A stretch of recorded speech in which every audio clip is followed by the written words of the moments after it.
Alhamdulillah wassalatu wassalamu ala rasulillah Muhammad bin Abdullah. Ma'asyiral hadirin rahimakumullah. Salah satu bentuk daripada cinta kita kepada Sayyidina wa Maulana Rasulullah sallallahu alaihi wasallam adalah bagaimana kita bisa melawan hawa nafsu kita, bagaimana kita bisa merubah metode hidup kita sesuai dengan apa yang telah diajarkan oleh junjungan kita Nabi Muhammad sallallahu alaihi wasallam. Sebab kalau sudah rasa cinta, apalagi seperti majlis-majlis semacam ini yang setiap minggu kita dididik untuk cinta kepada Sayyidi Rasulullah, kalau sudah hati, katanya ulama, hati seorang hamba, darah dagingnya penuh dengan cinta kepada Sayyidi wa Maulaya Rasulullah, maka seluruh rasa capek, seluruh rasa beban apapun akan merasa ringan, akan bisa dirasa sangat ringan. Di antara figur-figur tersebut yang bisa kita lihat dari yang kita pandang dari para sahabatnya Rasulullah sallallahu alaihi wasallam, yaitu Sayyidina sahabat Talhah bin Ubaidillah. Salah satu sahabatnya Rasulullah namanya Talhah bin Ubaidillah, salah satu dari 10 penduduk surga yang Rasulullah sebutkan dalam satu majlis, dalam satu hadis. Sayyidina Talha bin Ubaidillah di peperangan Uhud, beliau menjaga Rasulullah dari serangan musuh, sampai katanya para ulama sejarah tidak kurang dari mulai ujung pundaknya Sayyidina Talha sampai ujung kakinya sekitar 89 luka daripada tusukan pedang atau tusukan tombak dan lain-lain, untuk menjaga keamanannya Rasulullah sallallahu alaihi wasallam.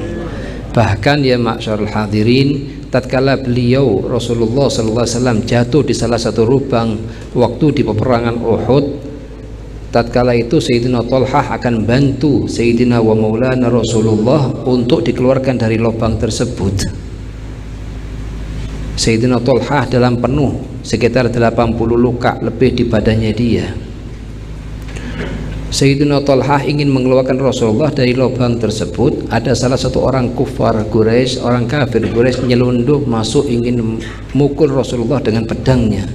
Ditangkal oleh Sayyidina Talhah dengan tangannya, masyarakat hadirin, sehingga 3 jari ini langsung putus masyarakat di tempat. Itu pun masyarakat hadirin, dia tidak merasa sakit sedikit pun. Kenapa? Karena cintanya kepada Sayyidina wa Maulana Rasulullah telah mendarah daging, masyarakat hadirin.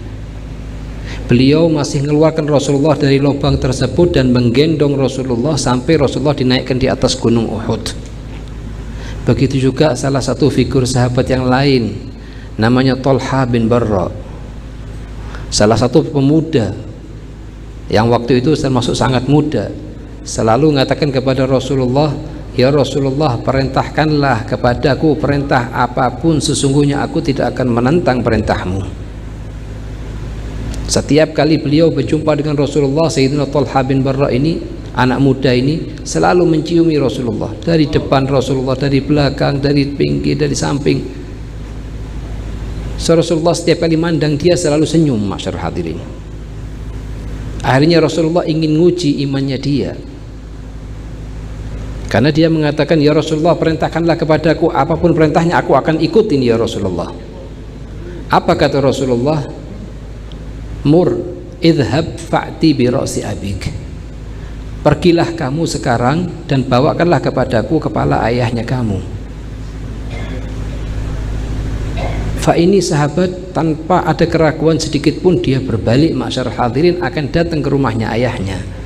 Begitu melangkah berapa langkah, Rasulullah manggil, kembalilah kamu, fa inni lam a'mur bi qati'atir rahim, aku tidak merintahkan kamu untuk memutuskan hubungan silaturahmi. Hanya ujian dari Sayyidina wa Maulana Rasulullah atas pernyataan dia bahwa dia cinta kepada Rasulullah dan siap mengerjakan seluruh perintahnya Rasulullah sallallahu alaihi wasallam.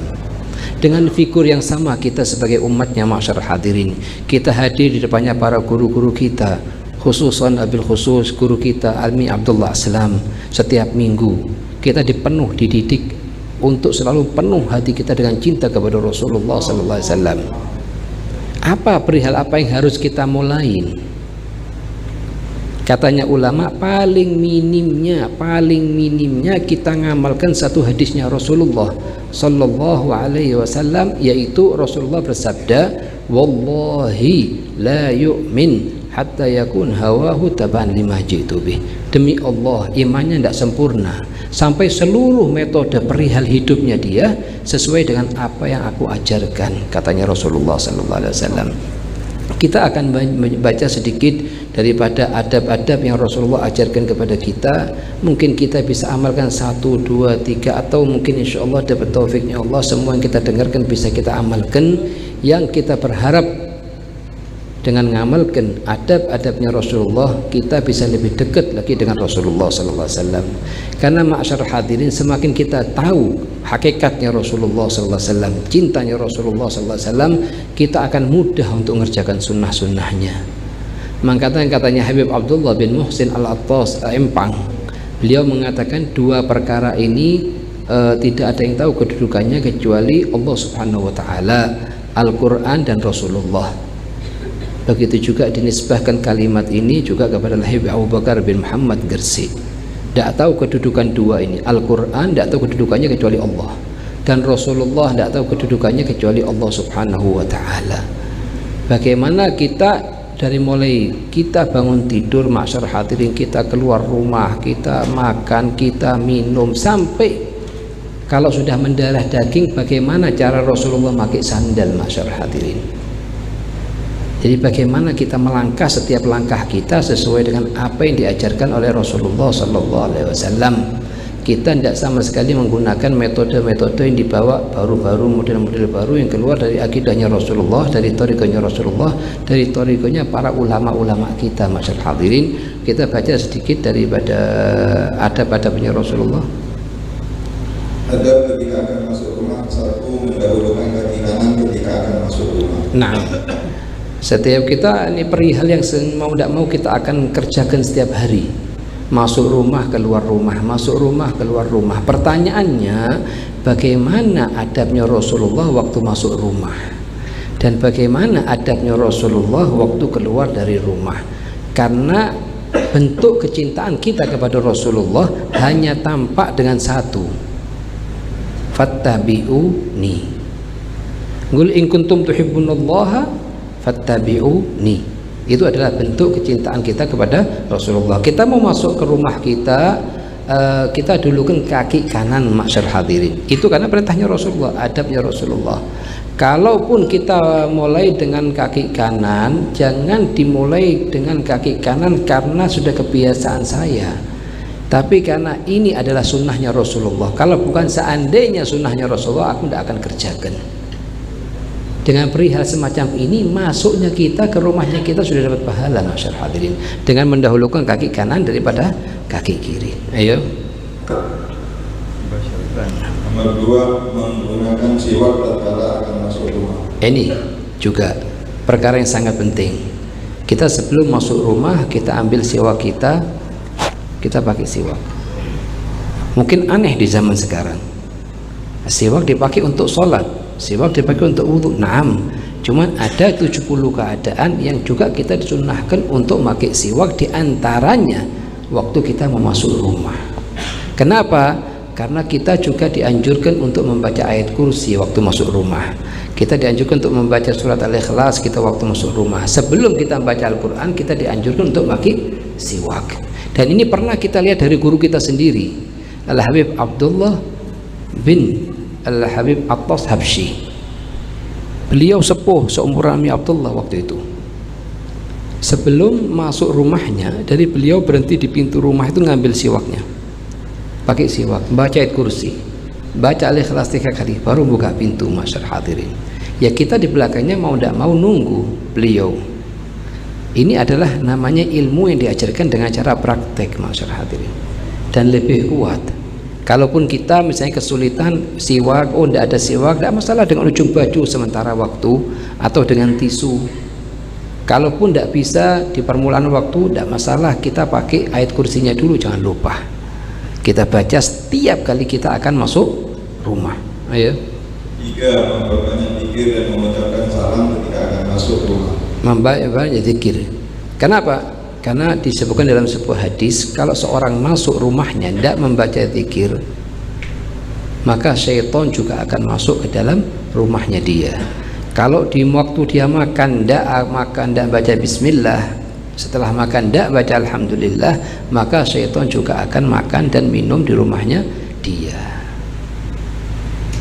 Tapi kalau sudah seorang hamba sebelum masuk rumah sudah baca ayat kursi, waktu makan baca bismillahirrahmanirrahim, semuanya dikarenakan karena ini perintahnya Rasulullah, maka katanya syaitan, la mabita lakum wala asya, kalian tidak bisa bermalam di rumahku ini wala bisa makan makananku. Sampai disebutkan dalam sebuah hadis, ini ada dua syaitan saling bertemu, yang satu syaitan gemuk, yang satu kurus. Syaitan yang gemuk ini nanya kepada syaitan yang kurus, kenapa kamu kurus begini? Aku diutus oleh iblis untuk mengganggu seorang hamba, tapi hamba tersebut setiap kali mau masuk rumah dia baca ayat kursi, baca zikir. Setiap kali mau makan baca bismillah, baca alhamdulillah. Maka aku tidak bisa bermalam sama dia, tidak ikut bermakan sama dia. Lah kamu kenapa bisa gemuk? Katanya syaitan yang kurus, karena aku duduk dengan seorang hamba yang waktu masuk rumah tidak baca zikir, waktu dia makan juga lupa baca bismillah, sehingga aku ikut bermalam di rumahnya dia dan aku ikut makan makanannya dia. Dari sini masyarakat hadirin baru kita perhatikan, masuknya syaitan ke rumahnya kita bukan sebatas masuknya kita masuk begitu aja, akan menyebabkan hati dalam sebuah rumah tersebut jauh dari Allah Subhanahu wa taala. Nanti tiap individu dari penduduk yang ada di rumah tersebut, yang ada di hatinya dia hanya pikiran-pikiran yang jauh dari Allah Subhanahu wa taala. Hanya pas hobinya ngelihat televisi, ngobrol sama temen, tidak ada zikir, tidak ada sholat, tidak ada jamaah, tidak ada aurat. Apa sebabnya mereka? Nanti timbul hati yang sedih. Setiap kali sedih kena gangguannya syaitan, bisa lari kepada maksiat, waliyadzubillah. Ini sebabnya adalah semua karena adalah syaitan yang banyaknya masuk kepada rumahnya kita, masyarakat hadirin, dikarenakan kita mungkin lupa waktu kita masuk rumah kita paling minim wajibkan dari malam ini untuk membaca ayat kursi. Ayo. 4. Membaca doa berikut ini ketika masuk rumah. Allahumma inni as'aluka khairal mawliki wa khairal makhraji, bismillahi walajna, bismillahi farajna, wa ala Allahi rabbina tawakkalna, assalamu alayna min rabbina tahiyatan min indillahi mubarakatan tayyibah, masyaallah la quwwata illa billah. Illa kulla billah. Sedikit, cuma 5 baris. Cuma bagaimana saya bisa ngamalkan? Tidak masalah, itu doa kita tulis di depan pintu rumahnya kita. Kita wajibkan anak kita ditalkin.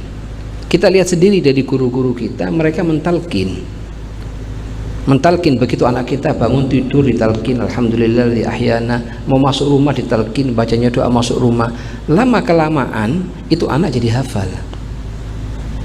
Jadi cara yang paling utama dari supaya kita bisa ngikuti sunnahnya Rasulullah di poin satu poin, hanya poin bagaimana adabnya Rasulullah waktu masuk rumah. Itu kita tulis doanya kita, doa ini ditulis kita tempelkan di pintunya kita. Tidak masalah rumahnya kita banyak tempelan sana sini tidak masalah. Yang paling penting diri kita dekat kepada Rasulullah sallallahu alaihi wasallam. Apalagi di zaman sekarang masyarakat hadirin. Ayo. Kemudian membaca alhamdulillahilladzi kafani wa awani, walhamdulillahilladzi at'amani wa saqani, walhamdulillahilladzi manna alayya, as'aluka an tujirani minan nar. Kemudian membaca ayat kursi dan surat al-ikhlas. 5. Disunahkan untuk membaca basmalah ketika akan masuk rumah. Nah, begitu juga bismillahirrahmanirrahim, paling minim. Kalau kita misalnya lupa ayat kursi, paling minim bismillahirrahmanirrahim. Cuma kalau bisa bismillahirrahmanirrahim, ayat kursi, surat al-ikhlas 3 kali, itu lebih afdal wal ahsan. Begitu ya. Nah. Al-Habib Ahmad bin Hasan al-Atas berkata, disunahkan untuk mengucapkan salam berikut ini tatkala akan masuk rumah. Assalamu alayna min rabbina tahiyatan min indillahi mubarakatan thayyibah. Assalamu alayka ayyuhan nabiy wa rahmatullahi wa barakatuh. Assalamu alayna wa ala ibadillahi shalihin. Jadi usahakan, dibiasakan kita punya anak untuk kalau masuk rumah wajibkan untuk mengucapkan assalamualaikum. Paling minimnya. Kalau bisa ngikuti yang tarikanya Habib Ahmad bin Hasan al-Atas, ada afdal wa ahsan. Ya kalau misalnya di rumah tidak ada orangnya misalnya, tetap kita dianjurkan untuk mengucapkan salam. Sebagaimana yang telah disebutkan oleh Muhammad bin Umar. Ayo. فإن من واظب على ذلك جعل الله له ألفة بينه وبين أهل ذلك البيت ووسع الله عليه وعلى جيرانه. Ini zikir ucapan salam ini kalau kita baca akan mendatangkan beberapa faedah.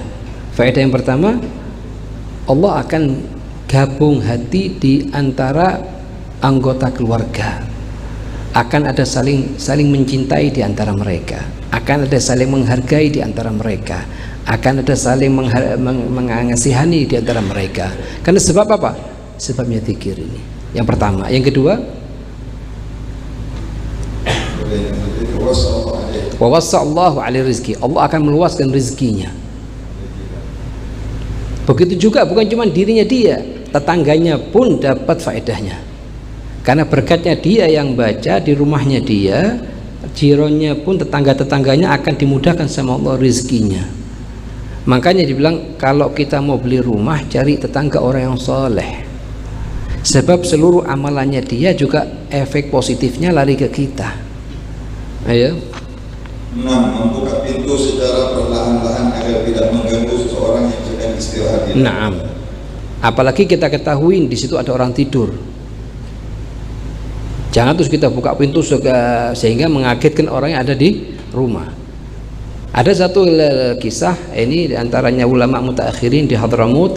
Beliau diminta untuk oleh salah satu muridnya untuk ta'lim. Ini murid ini minta kepada beliau untuk belajar secara khusus privat kalau di zaman sekarang. Katanya sang guru, ya fulan, ana tidak punya waktu lagi kecuali 1 jam sebelum ana hizib Quran jam 2 malam. Artinya jam 1 sampai jam 2. Ana punya cuma waktu 1 jam ini. Cuman ana minta tolong kalau kamu datang lagi jangan diketuk pintu. Kenapa? Ana khawatir mengganggu ana punya tetangga atau mengganggu orang lain suaranya. Terus gimana ya Syekh, ana bisa tahu antum bangun, ana tahu kalau ana datang. Ana akan ikat ana punya kakinya ana ini dengan tali dan ana akan lempar talinya ke bawah. Nanti kalau kamu datang, kamu tinggal gerakkan itu tali, aku akan tahu kamu datang. Hanya untuk menjaga apa? Supaya jangan sampai suaranya ini mengganggu tetangga, suara ketukan pintunya. Masyaallah hadirin. Kadang kita ngeliat anak kecil buka pintu sekuatnya langsung sampai orang satu rumah kaget. Betul, dan ini semua sebabnya karena pengaruh teman. Didikannya orang tua lebih sangat dibutuhkan daripada didikannya pondok atau didikannya sekolahan. Karena didikannya orang tua akan berlalu sama dia, di anak tersebut pagi, sore, malam.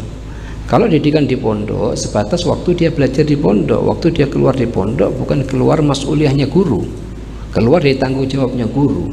Betul ya? 7. Meletakkan sandal di tempat yang telah disediakan. Naam. Meletakkan sandal di tempat yang telah disediakan. Kalau enggak nanti kadang anak kecil, kalau anak besar insya Allah tidak ada sama sekali. Anak kecil kadang satu sandalnya dilempar sana, satu dilempar di sini. Terus orang tuanya biarkan begitu aja, enggak. Ini bahaya kalau dibiarkan. Karena katanya ulama dari umur 0 sampai 7 tahun anak masih tangan kita. Masih kita bisa ajarkan salah betulnya, tidak masalah. Salah 10 kali sehari tidak masalah. Yang paling penting orang tuanya jangan malas untuk terus mau mendidik. Dari umur 7 tahun sampai umur 14 tahun itu kadang kita ambil pendapatnya dia, kita tolak. Lihat mana yang bagus, mana yang tidak. Kalau di atas umur 14 tahun sudah rata-rata sulit untuk dipaksa ngikut kita, masyarakat hadirin. Jadi kesempatan yang sangat besar untuk mendidik anak itu dari mulai 0 sampai umur 14 tahun. Jangan sampai lepas dari pandangan orang tua meskipun anak tersebut mondok dimanapun atau sekolah dimanapun. Tetap sangat butuh bantuan orang tua untuk pendidikan dan keberhasilan anak tersebut. Ayo. 8. Dianjurkan untuk sholat sunnah 2 rakaat ketika akan masuk rumah dan keluar rumah. Ini juga sunnah mahjurah, sunnah yang jarang orang langka orang ngerjakan. Ya, ini setiap kali kita masuk rumah kita disunnahkan untuk sholat 2 rakaat. Sholat apa namanya? Sholat sunnah masuk rumah. Kok saya pertama kali dengar? Bukan pertama kali dengar, hadis ini sudah ada di kitab-kitabnya ulama yang mungkin kita pertama kali baca sekarang, tapi sudah ada dari kitabnya ulama sudah ratusan tahun, bukan ilmu dibuat baru. Mungkin kita bisa gunakan juga 2 rakaat tahiyatul bait ini bisa kita gabung dengan sholat sunnah yang lain. Misalnya kita witirnya tadi kurang, cuman 2 rakaat, 3 rakaat tambah 2 jadi 5.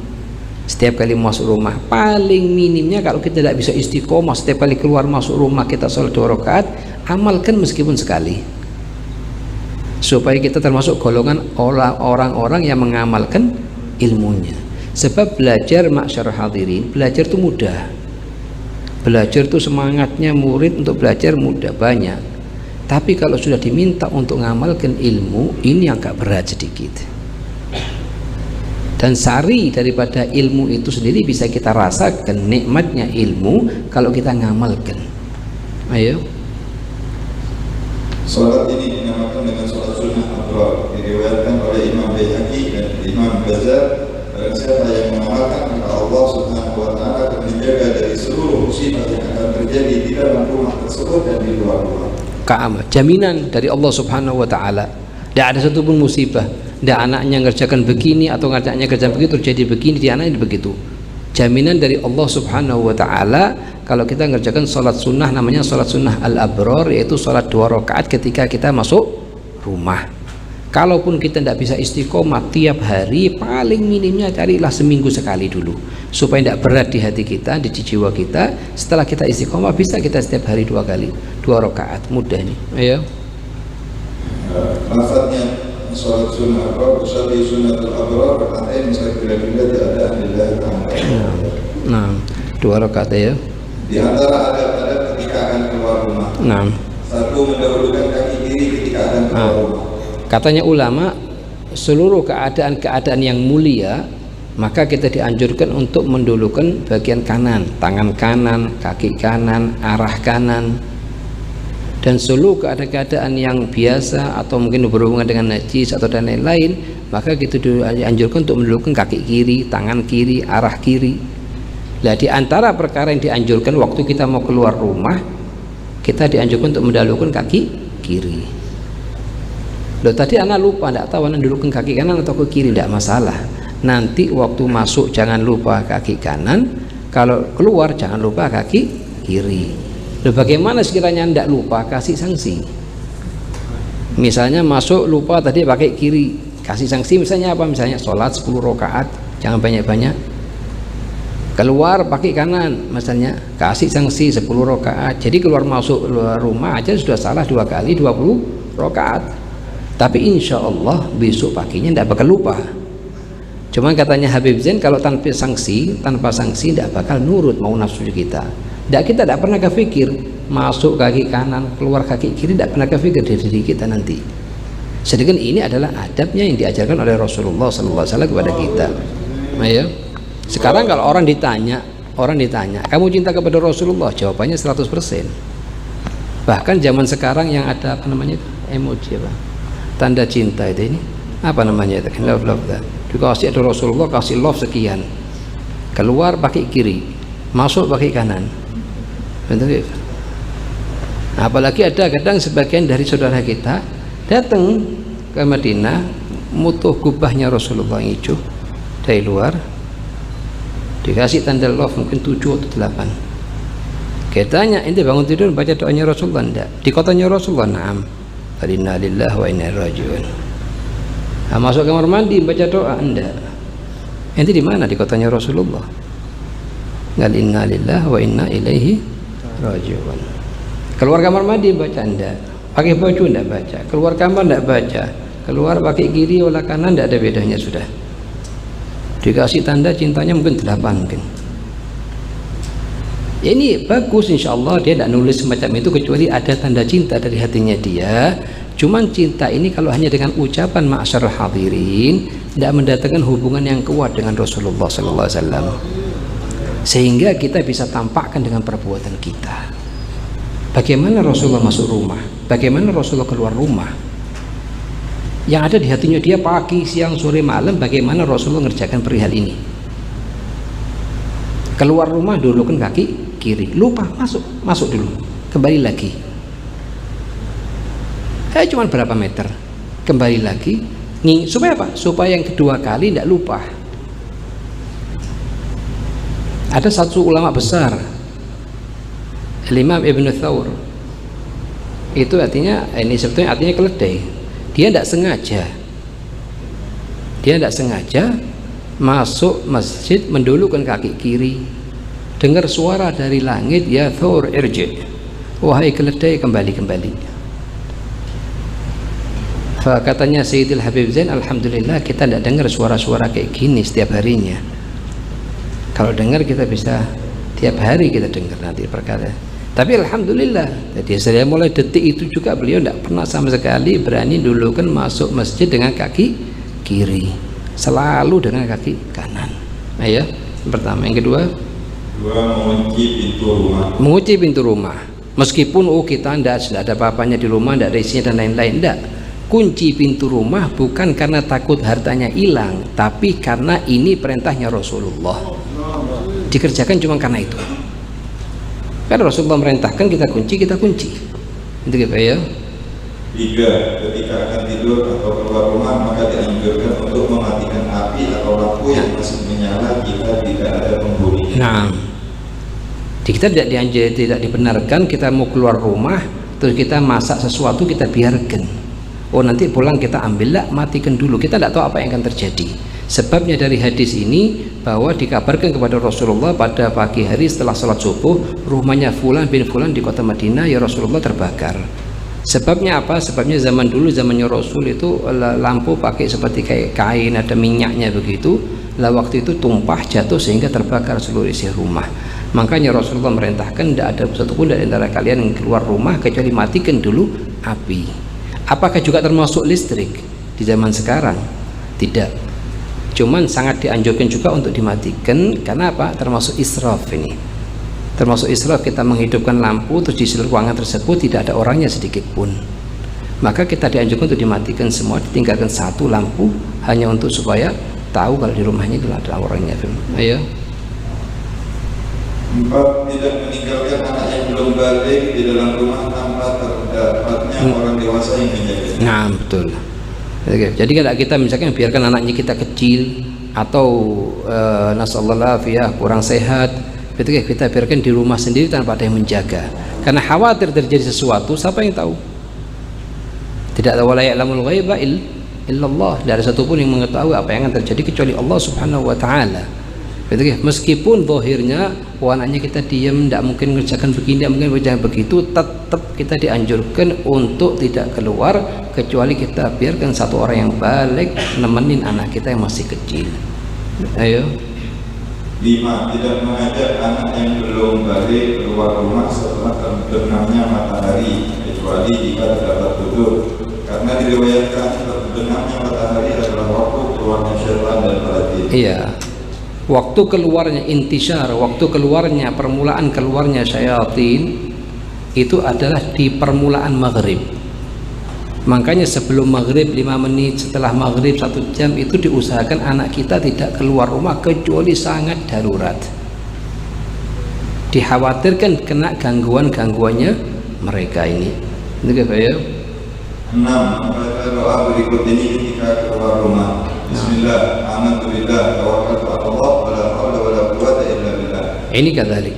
Ini faedah sangat penting kita amalkan dan kita ajarkan kepada anak kita, khususon setiap kali mereka akan keluar berangkat sekolah atau untuk belajar sama teman-temannya, kita wajibkan mereka untuk mengucapkan 4 kalimat. Bismillah, amantu billah, tawakkaltu 'ala Allah, wala haula wala quwwata illa billah. Kenapa?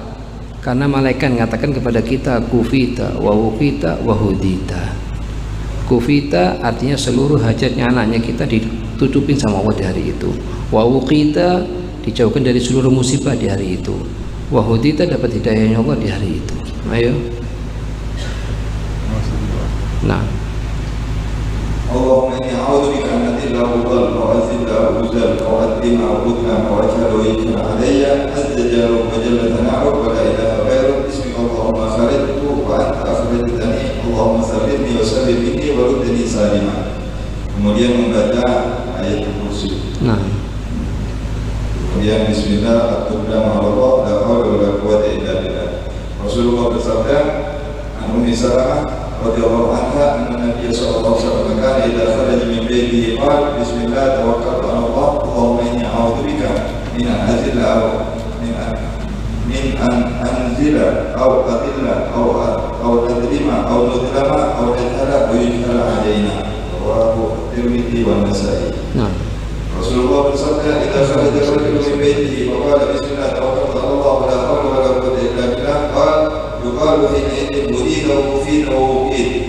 Fa yatanaha lahu syaitan fa yaqul lahu syaitan akhar kaifa laka bi rajulin qad udiya wa kufiya wa mubid. nah, 7. Tidak mengucapkan kalimat yang kurang bermanfaat kepada anggota keluarga tatkala keluar rumah. nah. Kita usahakan bagaimana kita mendidik anak kita meskipun kalimat tersebut kalimat baik, dan menurut adat istiadat ada yang lebih baik, yaitu yang datang dari Nabi Muhammad. Baik, kalimat baik, misalnya selamat jalan dan lain-lain, ini kalimat baik. Cuma ada yang lebih baik lagi, yaitu kalau datang dari Nabi Muhammad SAW. Ayo. Rasulullah bersabda, "Qala Luqman Hakim, inna Allah idza studi'a syai'an hafidhah." Nah, apa yang kita ucapkan kepada anak kita setiap kita akan keluar? Kita ucapkan kepada dia misalnya astagfirullahaladzim, saya titipkan kamu kepada Allah Subhanahu wa ta'ala agar pulang berangkat selamat, pulang selamat. Ini ada kisah terjadi di zamannya Sayyidina Umar bin Khattab. Ini seorang sahabat, waktu dia akan berangkat jihad fisabilillah, termasuk dalam golongan pasukan-pasukan yang akan berangkat jihad. Waktu itu istrinya hamil. Akhirnya apa? Akhirnya perempuan, seorang laki-laki, suami tadi berkata kepada istrinya, aku titipkan ma fi batniki indallah, aku titipkan apa yang ada di perutmu ini kepada Allah Subhanahu wa ta'ala. Artinya janin yang ada di perutnya aku titipkan kepada Allah Subhanahu wa ta'ala. Kemudian dia berangkat jihad.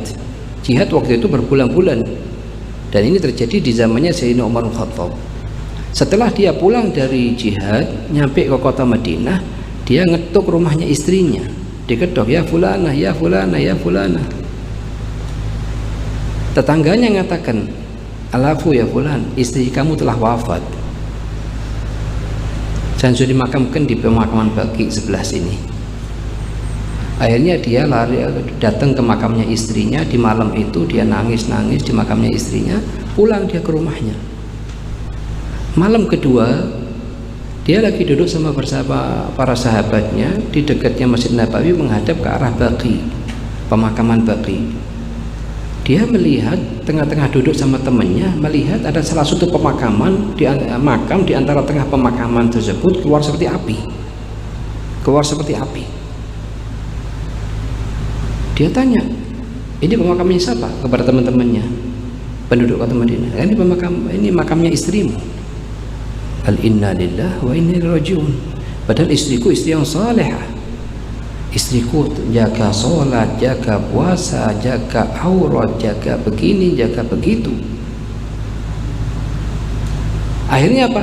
Akhirnya dia tidak sabar, ingin tahu apa yang terjadi.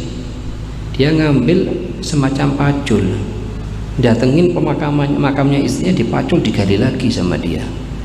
Setelah digali semua habis, dibuka lauh penutup mayatnya itu yang digunakan untuk nutupin, dibuka dia satu persatu sama dia. Kelihatan anaknya keluar dari perut ibunya, nyusu di ibunya di dalam liang kubur. Akhirnya apa?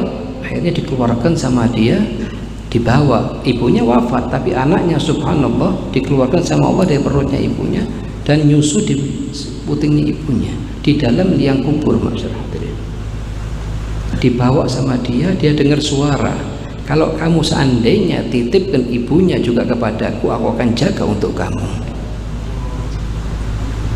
Makanya di sini masyarakat kita biasakan anaknya kita kalau mau keluar kita ucapkan istauda'nakumullah.